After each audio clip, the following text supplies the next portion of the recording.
رہتے تھے دن رات، اس سے باہر نکلتے ہی نہیں تھے۔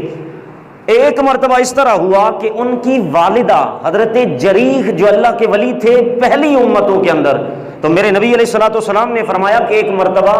وہ نماز پڑھ رہے تھے تو حالت نماز میں ان کی والدہ نے ان کو آواز دی، ان کی والدہ نے ان کو آواز دی۔ گو کہ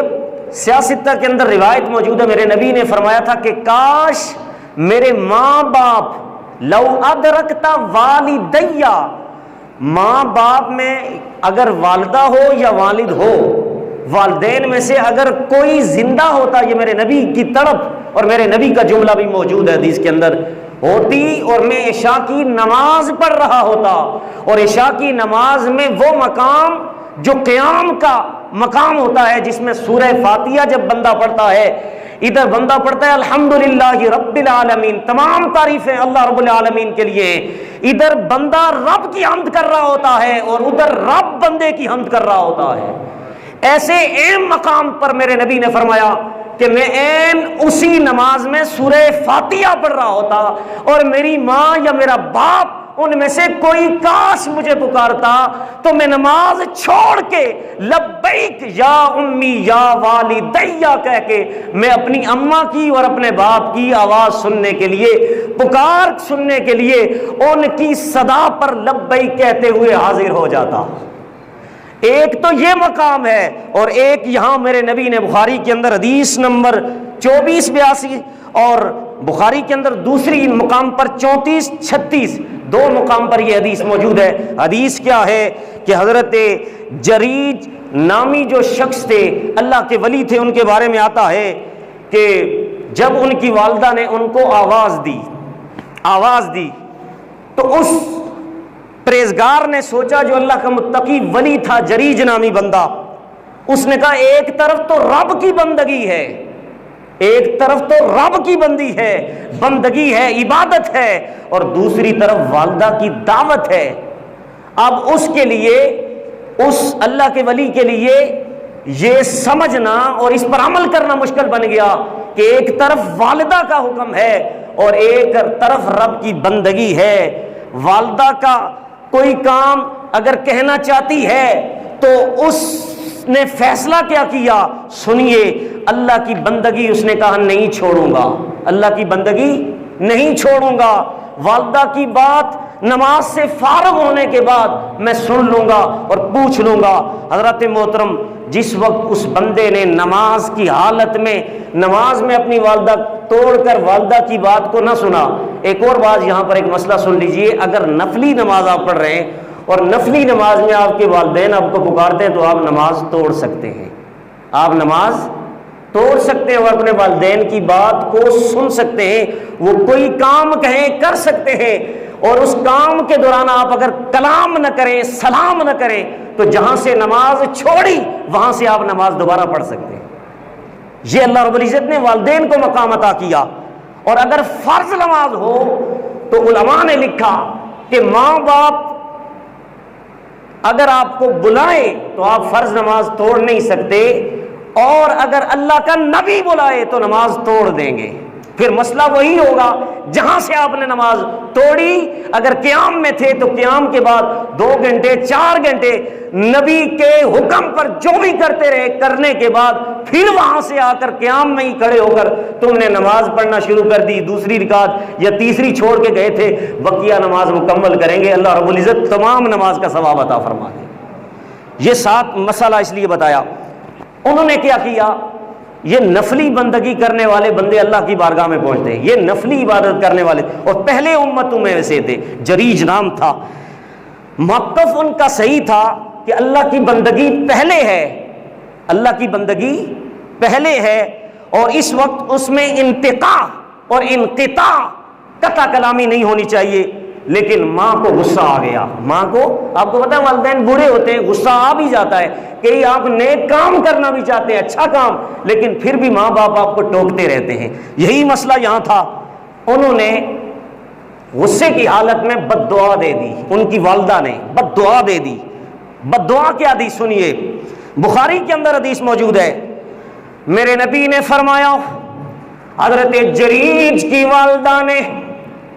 جب جریج نے بات نہ سنی، اپنی ماں کی بات کو رد کر دیا اور رب کی بندگی کو قبول کر دیا، جب ماں کو غصہ آیا کہ یہ میری بات نہیں سن رہا، ماں نے رب کی بارگاہ میں دعا کی، اللہم لا تمتعہ حتی تریہ وجوہ المومسات، اے اللہ میرا بیٹا اس وقت تک نہ مرے جب تک یہ بد کردار عورت کا چہرہ نہ دیکھ لے۔ یہاں بھی عورت کا مسئلہ تھا، ماں نے کہا اس وقت تک میرے بیٹے کو رب ذوالجلال تو نے موت نہیں عطا کرنی جب تک اس کا کسی بری عورت، بدکار اور زانی عورت کے ساتھ یہ اس کا چہرہ نہ دیکھ لے، یہ اس کے ساتھ غلط کام نہ کر لے۔ دیکھیں مومسات کا لفظ جو ہے یہ عربی کے اندر زانیہ عورت کے لیے استعمال کیا گیا، جو بدکارہ ہو،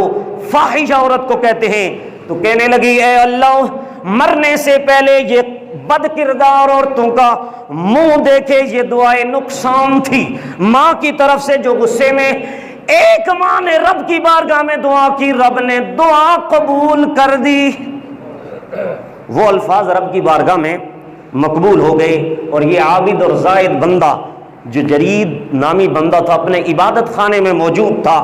اور اندر ہی کمرے میں مصروف تھا، بہت سا وقت گزر گیا بہت عرصے کے بعد، مگر جو ماں کے جملے تھے ان کا اثر ابھی باقی تھا۔ ماں کے جو جملے تھے رب کی بارگاہ میں قبول ہو چکے تھے، ان کا اثر ابھی باقی تھا۔ وَقَانَ جُرَيْجٌ فِي صَوْمَعَتِهِ، اور وہ جریج نامی بزرگ اپنے عبادت میں موجود تھا۔ فَتَعَرَّضَتْ لَهُ امْرَأَةٌ، اس کے پڑوس میں ایک عورت رہتی تھی، پڑوس میں ایک عورت رہتی تھی۔ میرے نبی علیہ الصلوۃ والسلام فرماتے ہیں وہ عورت اس کے عبادت خانے میں جانے لگی اور اس میں جا کر اس شخص کو اپنی طرف مائل کرنے لگی۔ وہ عورت اس کی عبادت خانے میں جانے لگی، بد کردار پڑوس میں تھی، میرے نبی نے فرمایا اس کے دروازے پر پہنچ گئی، اپنی طرف اس کو مائل کرنے لگ گئی۔ فَأَبَى فَآتَتْ رَاعِيًا فَأَمْكَنَتْهُ مِن نَفْسِهَا، مگر وہ بلا کر پرہیزگار انسان تھا، وہ متقی انسان تھا، بہت بڑا صوفی تھا، دن رات اللہ کی عبادت اور ریاضت کرنے والا تھا۔ اس نے عورت کی طرف کوئی توجہ نہ کی، عورت نے اپنے آپ کو ایک چرواہا کے آگے پیش کر دیا اور وہ عورت حاملہ ہو گئی، پریگنٹ ہو گئی وہ عورت۔ فَوَلَدَتْ غُلَامًا، وقت معین کے بعد 9 مہینے کے بعد اس کو ایک بچہ پیدا ہوا، وہ بد کردار عورت تھی۔ اب دیکھیے جب لوگوں نے پوچھا کہ اس نے الزام لگا دیا، لوگوں نے اس عورت سے کہا کہ یہ بچہ کدھر سے لایا بغیر شادی کے؟ اس نے کہا جریج نامی جو اللہ کا متقی بندہ ہے، ولی ہے، تم تو کہتے ہو بڑا اللہ کا ولی ہے، بڑا پہنچا ہوا ہے، نہ وہ تو بڑا زانی ہے، بڑا بدکار ہے، الزام لگا دیا۔ جب لوگوں نے پوچھا جریب سے کہ تو نے اس بچے کو کیسے جنم دیا، اس عورت سے پوچھا تیرا تو کوئی خاوند نہیں، تو بغیر ہسبینڈ کے ہے، تو اس نے کہا یہ جو اس عبادت خانے میں بندہ عبادت کرتا ہے نا ہمارے پڑوس میں، اس کے میرے ساتھ ناجائز تعلقات ہیں اور اس کے نتیجے میں مجھے یہ بچہ پیدا ہوا۔ جس وقت اس عورت نے بول کے یہ الزام لگا دیا، آپ اس وقت کے معاشرے میں اس بات کو محسوس کرتے ہوں گے کہ اگر کوئی نیک آدمی سے کوئی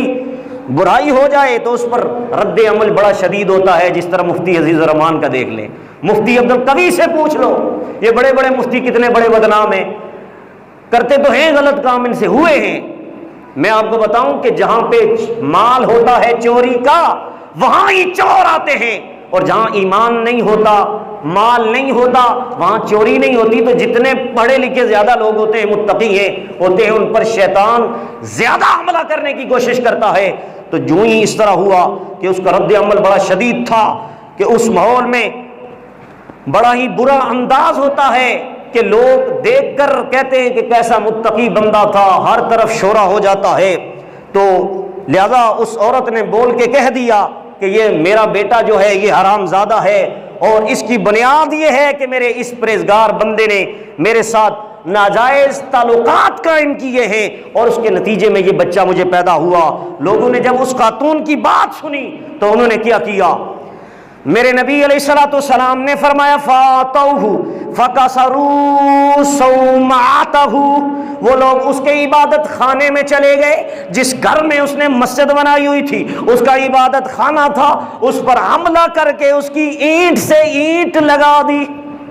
اس کا عبادت خانہ جو تھا اس کو گرا دیا، اور انہوں نے کہا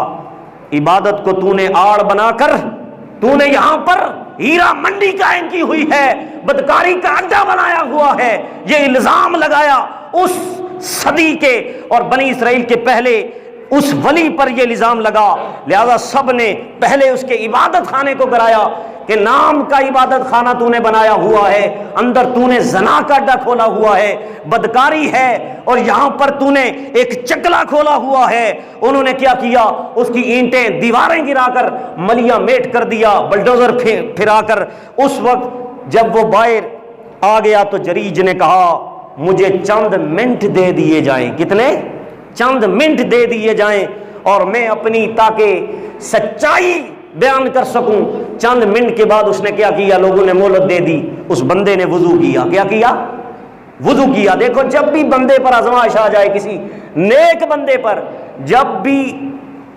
اس پر اللہ کے انعامات اترتے ہیں اللہ کے ولی پر، تب بھی وہ رجوع کرتا ہے، اور جب اللہ کی طرف سے آزمائش آتی ہے، امتحان آتا ہے، تب بھی وہ رب کی طرف متوجہ ہوتا ہے۔ یہ اس وقت کے اولیاء کرام کا طریقہ تھا۔ حضرات محترم، ہمارے اوپر جب اس طرح کی کوئی آزمائش آتی ہے، ہم جاتے ہیں فلاں پیر صاحب کے پاس، کہتے ہیں تعویذ دے دیں، اور لوگوں یہ تعویذ اور جادو کا مسئلہ نہیں ہے، یہ سب سے پہلے گھر میں جو تیرے جادو اور تعویذات کا مسئلہ یہ ہے کہ تو گھر میں نماز نہیں پڑھتا، رجوع نہیں کرتا اللہ سے۔ اگر تو رجوع کرتا ہوتا تو تیرے گھر کے حالات ٹھیک ہو جاتے۔ آج تو آزمائش میں نہ آتا۔ حضرات محترم، اس بندے نے کیا کیا جو اللہ کا ولی تھا، جریج نامی تھا، بخاری کے اندر 2 مقام پر حدیث موجود ہے، فتوضا وولى وصلى۔ اب اس نے وضو کیا اور وضو کر کے اس نے نماز ادا کی۔ کیا کی؟ وضو کر کے اس نے نماز ادا کی۔ اس کے بعد اس پرہیزگار نے جو رات دن اپنے رب کو سجدہ کرتا تھا، اپنے رب سے رابطہ قائم کرتا تھا، درخواست دی یا اللہ میں نے جرم کیا نہیں لیکن میری ذمہ جرم لگ گیا، مجھ پر الزام لگ گیا۔ عورت اپنا شیر خوار بچہ لے کر معاشرے میں موجود ہے، لوگوں میں جو نیک تھے وہ بھی خلاف ہو گئے، جو اس کے اپنے تھے وہ بھی خلاف ہو گئے، اور وہ بھی پرہیزگار کے خلاف ہونے لگے، سب کے سب اس کے خلاف ہو گئے۔ میرے نبی نے فرمایا کوئی بھی اس کا حامی نہیں تھا، ہر بندہ اس ولی کے خلاف ہو گیا۔ جب خلاف ہو گیا، اب رب دیکھے جب بندہ سچا ہو تو سچائی خود جواب دیتی ہے، سچائی خود جواب دے کر گواہی دیتی ہے۔ شیر خوار بچہ گواہی، اس وقت وہ عدالت کے کٹہرے میں تھا۔ کون؟ جریج نامی بندہ جیل میں عدالت کے کمرے میں موجود ہے، اس کو مارا پیٹا جا رہا ہے اور اس کے کردار پر جملے کسے جا رہے ہیں۔ جب اس نے نفل ادا کیے، سنیے، سارے عدالت میں قاضی بھی موجود ہے، بادشاہ بھی موجود ہے، سپاہی موجود ہیں۔ میرے نبی نے فرمایا اس نے نفل ادا کر لیے اور اس کے بعد اس نے عورت سے نہیں کہا، سن لیجئے، اس نے عورت سے نہیں کہا کہ عورت کہے کہ میں زانی ہوں، میں نے اس سے گناہ کیا، بلکہ شیر خوار بچے سے اس اللہ کے ولی جریج نامی نے کہا من ابو کا یا غلام، اے بچے یہ تو بتا تیرا باپ کون ہے۔ اب بچہ 1 دن کا ہے یا 2 دن کا ہے؟ کبھی آپ نے سنا 1-2 دن کا بچہ گواہی دے؟ نہ، لیکن یہ بخاری کی حدیث ہے۔ میرے نبی نے فرمایا من ابو کا یا غلام، جریج عدالت میں کھڑا ہے بطور مجرم۔ کہا عورت سے گواہی نہیں دلوائی گئی کہ عورت نے تو پہلے الزام لگا دیا تھا کہ اس نے بدکاری کی، اسی سے یہ بچہ پیدا ہوا، یہ تو نہیں تھا کہ اس چروائے کا بچہ تھا۔ کہا اس بچے سے ہی دلوائی دیتے ہیں۔ اللہ کی بارگاہ میں نفل پڑھنے کے بعد اس جریج نامی اللہ کے ولی جو پہلے امت میں سے ایک ولی تھا، میرے نبی نے فرمایا اس بچے سے مخاطب ہوا، کہا اے بچے بتا تیرا باپ کون ہے، تیرا، تاکہ پتہ چلے کہ تیرے ساتھ، تیری ماں کے ساتھ کس کا تعلق ہے۔ حضرات محترم، اس کی ماں بار بار کہتی رہی یہ پرہیزگار صوفی جو فلاں جگہ عبادت کرتا ہے یہ بیٹا اس کا ہے، بار بار عدالت میں کہتی رہی اس نے میرے ساتھ بدکاری کی ہے، لیکن اس پرہیزگار کا کردار کتنا ستھرا ہے کہ اسے اپنے کردار پر اطمینان تھا، اللہ کو موجود سمجھتے ہوئے اس نے شیر خوار چھوٹے سے بچے سے کہا من ابو کا یا غلام، اے بچے ذرا تو ہی بتا کہ تیرا ابا کون ہے، تیرا باپ کون ہے۔ اب لوگ منتظر بھی تھے اور متعجب بھی تھے کہ 4 دنوں کا بچہ کیا گواہی دے گا، تو یہ بچہ بھی نہیں بولے گا، جواب بھی نہیں ہوگا۔ عورت نے کہا یہ کیسا سوال کر رہا ہے، بچہ جواب نہیں دے گا، اس کو پھر سزا ہو جائے گی، پھانسی ہو جائے گی۔ لیکن اسے کیا پتا چلے جب سچائی خود بولے تو اللہ مقام عطا فرما دیتا ہے۔ جس طرح عدالت کے کٹہرے میں پھنس چکا تھا وہ بندہ جریج نامی، ابھی اس پر رجم کا الزام لگتا کہ اس کو رجم کیا جائے، اس کو سنسار کیا جائے،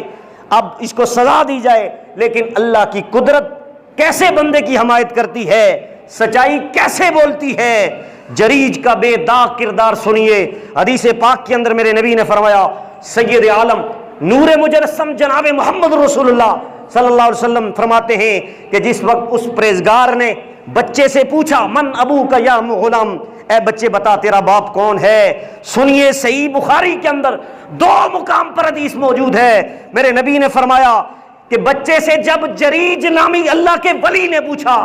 بتا تیرا باپ کون ہے، تو بچہ بول پڑا، کہنے لگا فقال الراعی،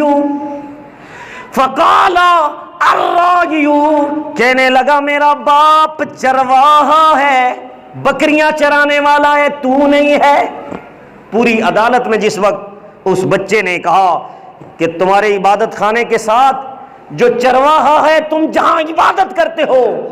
وہ چرواہا میرا باپ ہے اور میری ماں نے اس سے بدکاری کروائی ہے اور میں اس کے نتیجے میں پیدا ہوا ہوں، تو میرے نبی علیہ الصلوۃ والسلام نے فرما رہے ہیں کہ پنگوڑے میں بولنے والے